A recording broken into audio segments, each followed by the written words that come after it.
Welcome to Blackbird Writers Presents. I am Tracey Phillips, and today I'm talking with Bruce W. Most. Award-winning Bruce Most grew up in Iowa. He is a former freelance writer. He published in such magazines as Parade, TV Guide, American Way, Popular Science, Popular Mechanics, and Travel and Leisure. He ghost-wrote a self-help book, The Power of Choice. And he wrote over 1,000 articles. I'm thinking, what? 1,000 articles on financial planning topics for the Financial Planning Association.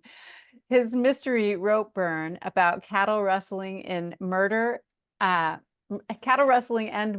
contemporary Wyoming won a Best Genre Novel in the 2014 annual Colorado Authors League Awards. He also received the Colorado Authors League 2022 Lifetime Achievement Award. And today we're going to be talking about his book, No Time for Murder. Welcome, Bruce. Thank you, Tracey. Honor and pleasure to talk with you. It's so wonderful to be talking with you today. And No Time for Murder was right up my alley. I loved it. It was very good. It's always music to a writer's ear, isn't it? Yes, I highly recommend it.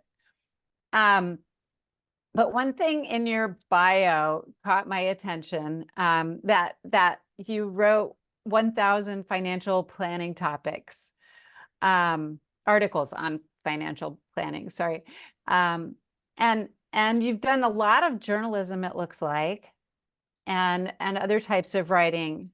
So talk a little bit about your background and what got you into, what pulled you over to the dark side. Well, my background is journalism. I got a degree in journalism and worked briefly on a newspaper, ended up in the Army for a couple of years in the middle of the Vietnam War. And but when I came out, I started doing freelancing. I started doing magazine work, which isn't the easiest thing to tackle, but I, slowly started getting published, and you listed several of the magazines. I especially did a lot for American Airlines for their in-flight magazine. So I did, Wow. a lot of feature articles for them over the years, but along the way, you're, as a freelance writer, you're always looking for opportunities. And of all things, I saw an ad they needed somebody to edit a journal for financial planning. This is for certified financial planners, and they have a trade organization. I applied, even though I admit I didn't know, other than how to balance my checkbook, exactly much about financial planning. But my magazine credits by then would kind of sorted me out from many of the applicants. And so I started editing this journal. It was an academic journal. It was in the early years, and they're trying to establish the academic underpinnings of financial planning.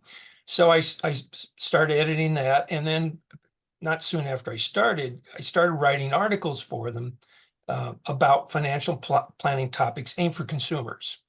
And they were relatively short, I think 750 words or something like that, on everything from investing and retirement planning and all that.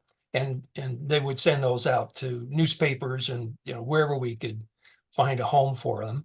And so that's how I ended up. By the time I left working for them, I had written roughly 1,000 of those, along with brochures and some other things I did for them. And the kind of the freelancing for the magazine world kind of faded away. As for turning to the dark side, I had long written, even when I was freelancing, I was writing on the side,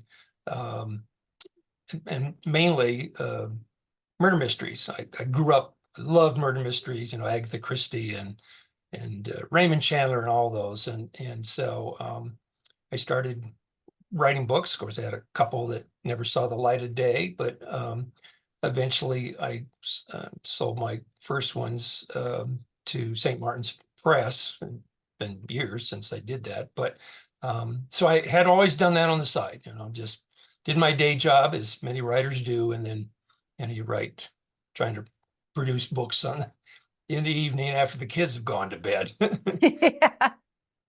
Yeah. Oh, that's really interesting. American, it's like when I was growing up, you always wondered who wrote those articles in the airplane Yeah, brochures. yeah, yeah. Most of the, particularly American airlines, had a lot of articles. I mean, they more so than say United's and some of those. Mhm. And so it was fun. And photography's always been a hobby of mine. So, and some of the articles I took photographs for it. So I always tell people it reached a point where it was more fun to see my photos in the magazine than to see my byline.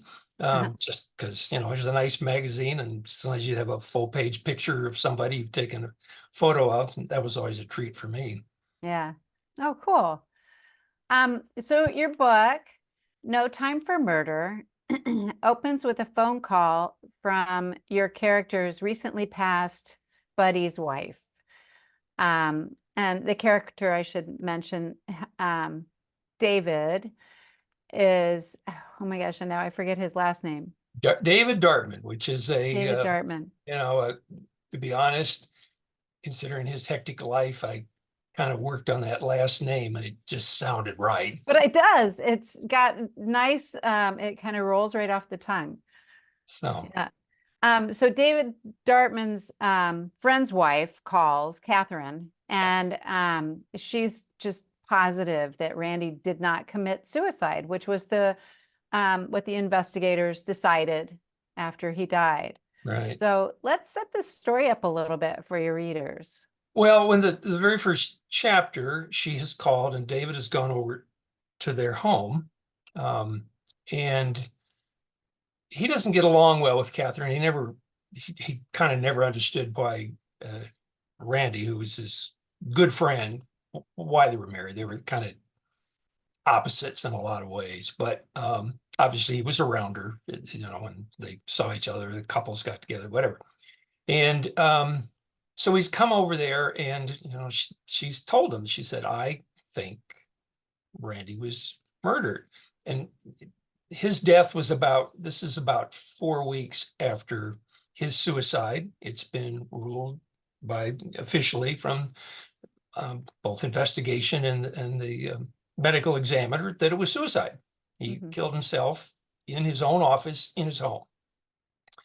And she's convinced that it's not murder. And she gives a variety of reasons, but one of the things she talks about, and she takes David into the office, where he hasn't been to since his friend's death. And she said somebody broke into the office, I forget, a couple of weeks after his death. She finds that really odd. Yeah. And she gives other things like, my husband would have never shot himself. He would have never done it in his house. They've got a daughter. He just would have never done that. David has a background as a crime reporter. He's done a couple of crime books, so he knows a lot about investigations. He is convinced the police knew what they were doing, despite her comments that, he would never do that. He knows that people do that. And, even people who didn't own a gun suddenly go find a gun and kill themselves. So he's convinced that it's, it was suicide. But the break-in's kind of a puzzling little thing. And from that chapter on, in the next few chapters, 4 or 5 chapters, David tells her, I'm not going to investigate this. This is, chasing ghosts.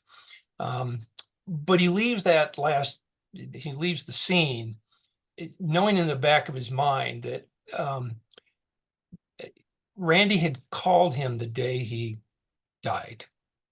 And David, being the busy man, and he probably came up and he saw it in his caller ID, and he was just in the middle of stuff, and he didn't answer the phone. So he finally calls back, later in the day, and Randy's dead. And the other thing I should mention, an important thing is that Randy has been on he was in the National Guard. He has a full-time job, but he was in the National Guard as a weekend warrior kind of thing. And but he's ended up 6 months in Afghanistan. And he came back with what most people would say PTSD. He was Right. extremely shaken and upset. And of course, David was aware of that. But David, with his hectic life, kind of feels like he wasn't there for Randy as much as he wanted to be. Yeah, that was the one thing I connected with too, because he kept thinking back on, those previous weeks leading up to the suicide. And Right, I think like anybody would, you'd be thinking about how could I have helped somehow? right, right. And then having that phone call the very day he died, and Randy just left a message to call him. And he didn't, you know, David's trying to figure out the tone of his voice. Was he suicidal or what? And so, but that's kind of, it bothers him. But Yeah, again, he's still pretty convinced that it's suicide. So that's the way he leaves that first chapter. But yeah, he does do a little digging around, and not going to make a full-fledged investigation, but kind of quietly on the side. He doesn't tell his wife. He's right. got a busy family. He's running to soccer practice and everything else.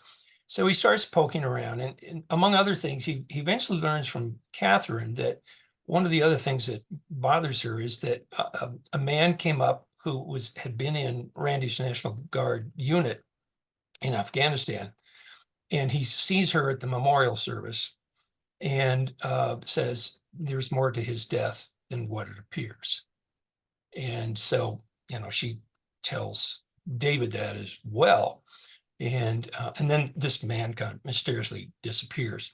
So David starts poking more and more. And so it becomes, he's still convinced that Randy killed himself, but he's puzzled. He's beginning to question something about the suicide.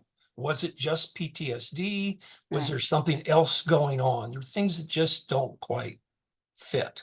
Yeah. So that's the early chapters. Yeah. And we should mention too, though, that the reason why, I mean, the investigators determined it was suicide because of the evidence in the room, how he died, he'd shot himself, and all of those, forensic details Correct. Right. based around the body and everything.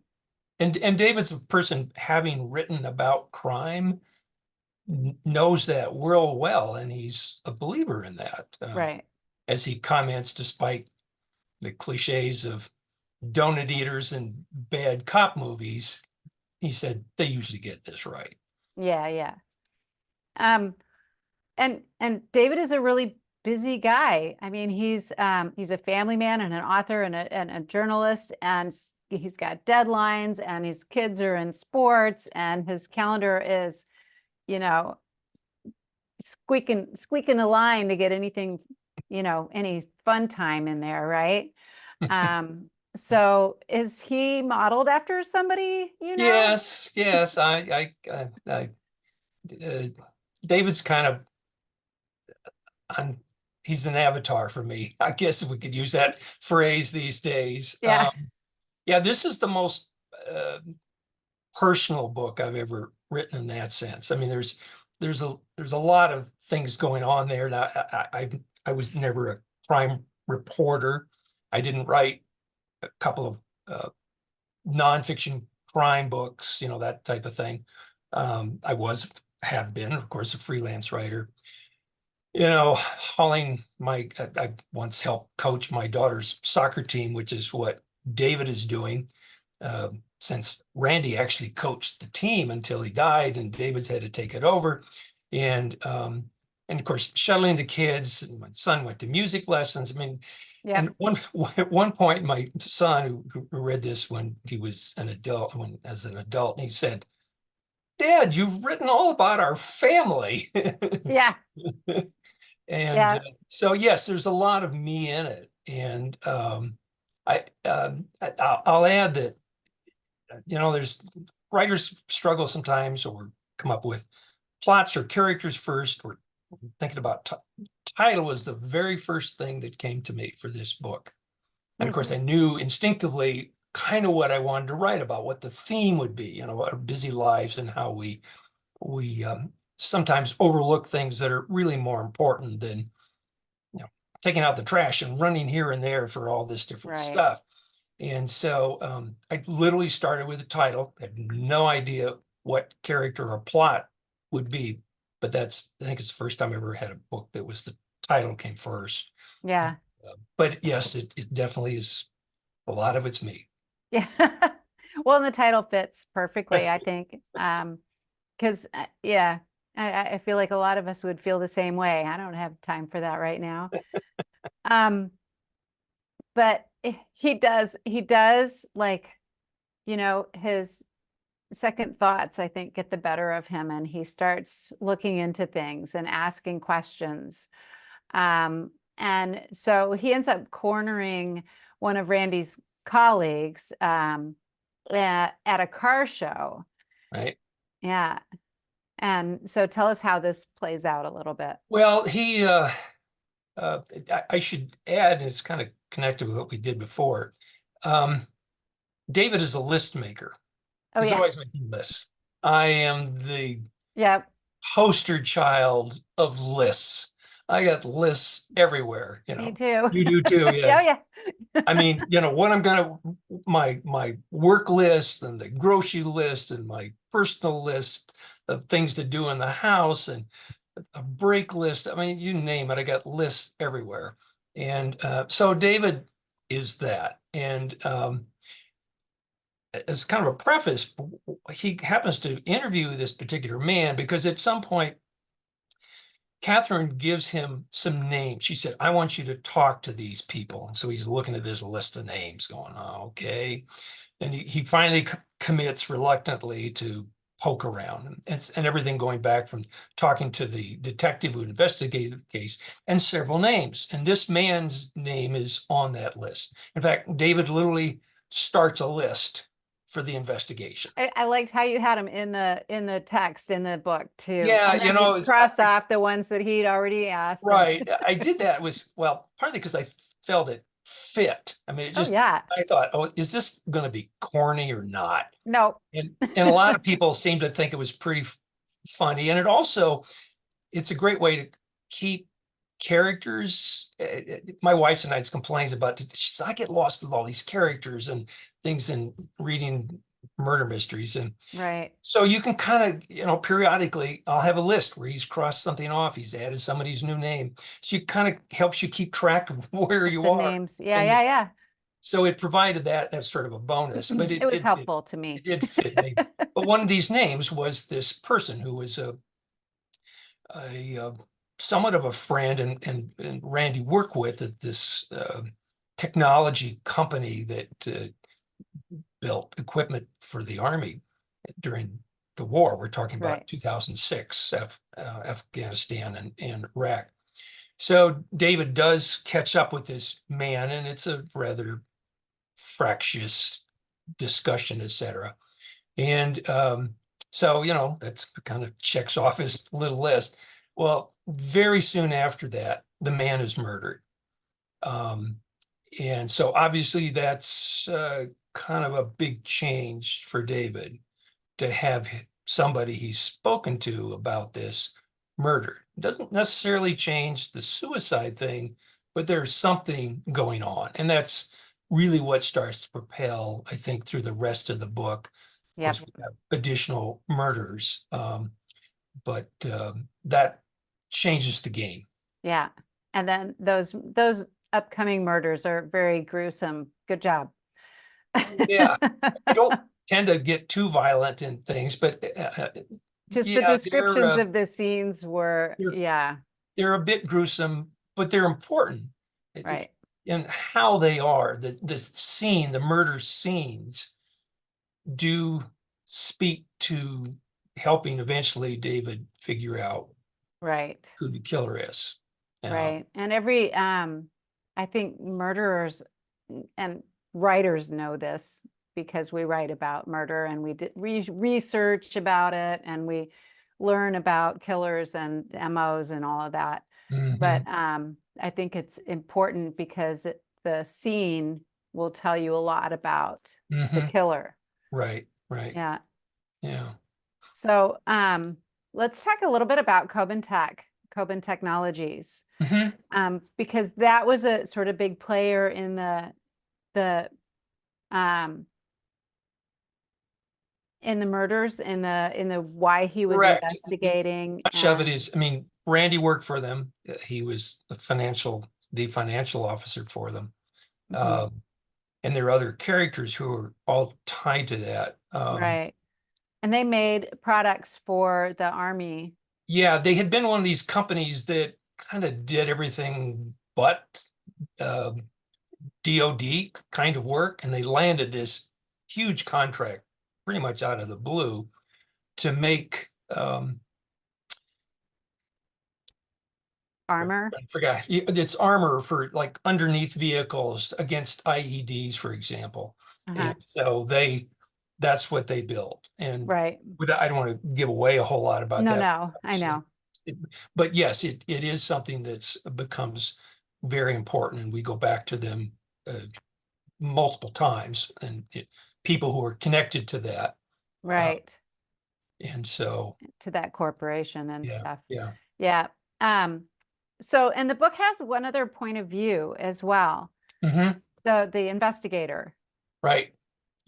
When I've done books over the years, a lot of times it's just in the point of view of my main character. Um, might be in third person, it might be in first. But now and then I've dipped out of that. And sometimes you kind of need to do it. James Lee Burke, who's one of my favorite writers, his books are it's always in the point of view of his main characters, but he has scenes that are not his character's not involved. And I did it here because there's no way that David would be at the crime scene. He's not a crime reporter. He's just not there. But I needed to have these scenes described because Right. it's important the way they were. And so I had this detective who's somebody who's investigating these crimes and who also is the detective who investigated the break-in at Randy's, and whom David knows from having written one of his nonfiction books. So he has connections to that detective. And but I've just felt that the crime scenes had to be off stage from David. And I didn't want to just read about the brief things you get in a newspaper, which would not. So in a way, the reader's kind of ahead of David Yeah. through parts of the book. I mean, they know things that David doesn't know. He eventually knows, but Right. But I think it not also adds suspense too, because the reader's going, oh, there's, that's some shiznit happening there, well, and especially, But yeah, it's yeah, when David's interviewed the very first victim before he's murdered. Somehow reading about it in the newspaper just doesn't carry the punch of the detective and his partner showing up at the crime scene going, right. this is really unusual. And Yeah. I think it carries a lot more punch. It's And we're really worried for David moving forward, as um, correct. as he gets closer and closer to solving the Right. crimes. I think this is one of these things where, mysteries over the years have um, it kind of blended with thrillers Yeah. a little bit. And of course, in thrillers, you almost never have one viewpoint through Right. the you're in the viewpoint, maybe the bad guy, which of course we don't want to do in the mystery, but it's not uncommon to have a main character having most of the scenes, but you certainly have other scenes outside of that because it does generate suspense, as you say. You're the reader's kind of going, "Whoa!" But my main character doesn't know that. Yeah. What Yeah.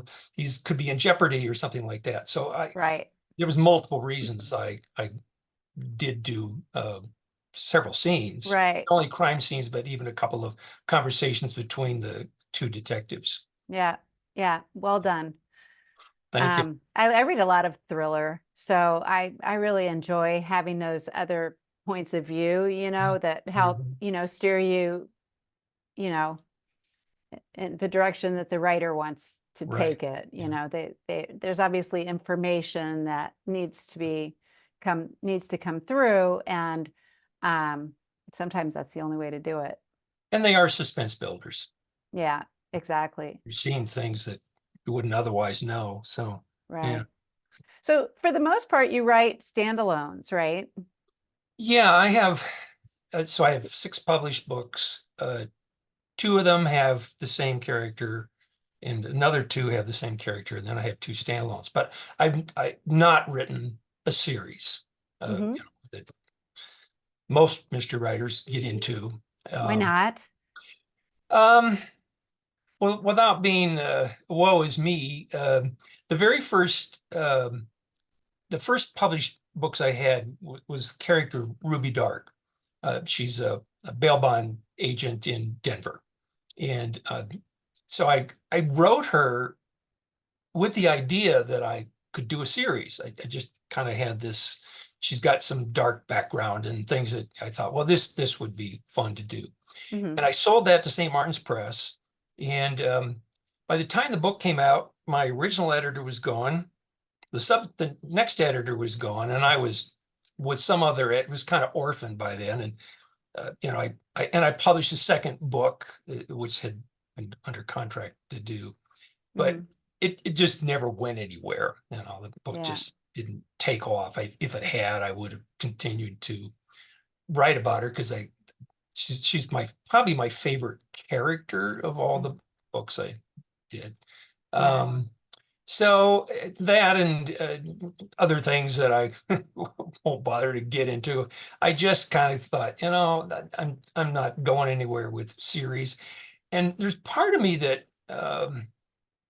as much as I know it would probably help me find a wider audience, when you start to develop a series that people enjoy, I I love the variety of doing what I do. I mean, I do different characters. I've got 2 historical books set in Denver in the late 1940s about a street cop, and you mentioned my rope burn book, which is a standalone in Wyoming about cattle rustling. I have relatives. I've been up to a lot of brandings, and so I thought I got to write a book about. I got to write a history about this.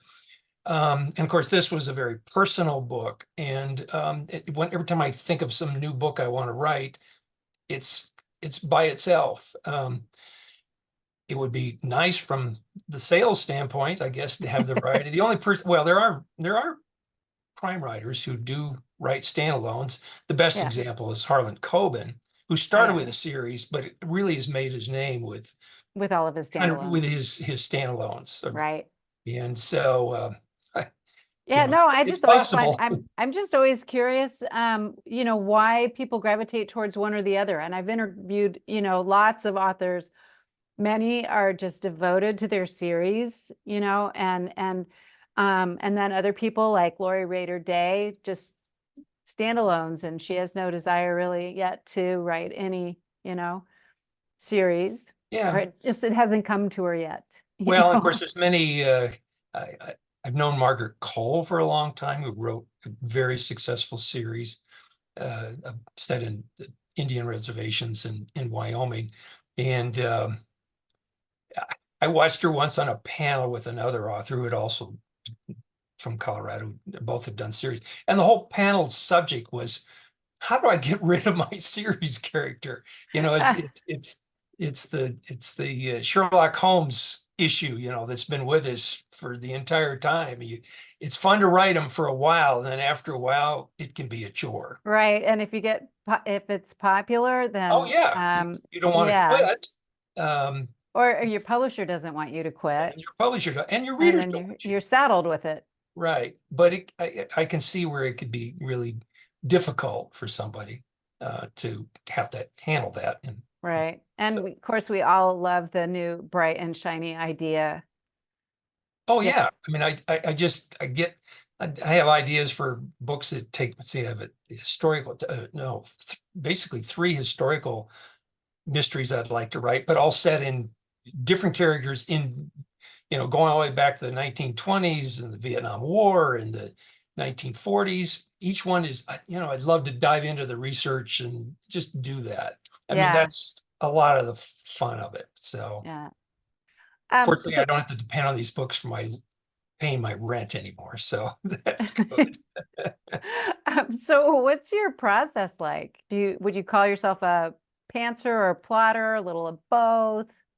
Oh, I'm definitely a little of both. I have writer friends who, they plot out every scene and yeah, they'll make changes, but and I've always felt like that was sort of painting by the color, Painting by the number. Yeah. painting by the numbers. Thank you. Yeah, yeah. But it works for them. And other people talk about, well, I had this idea, kind of a vague idea for a character, a plot, but I didn't have much more than the first paragraph. I couldn't start a book that way. I just Yeah. couldn't. So I end up falling in between in the sense that I need to research enough and get some handle on my characters, at least most of my characters, so I can get a good start. Hmm. There are gaps in there. Sometimes I know exactly the ending, sometimes I don't. I know parts of the book, I have others I don't, and I just discover that as I go along. Um, I also I like the flexibility of it. My favorite example to give to people, it was one of my Ruby Dark books, it was the second book I wrote first. And I had this, I knew the theme and the subject, and that was down pretty well. Of course, I obviously knew my main character, but I wanted to do the killer. I was just kind of like, and I kind of had an idea. Well, I'll start with this, but I wasn't crazy about it. And I'm probably 80 or 90 pages in writing the book.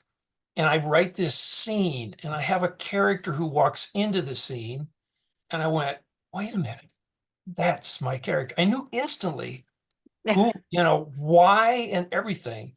And I could never have plotted that out in advance. I needed to get to that point in the story, Yeah. and that happened.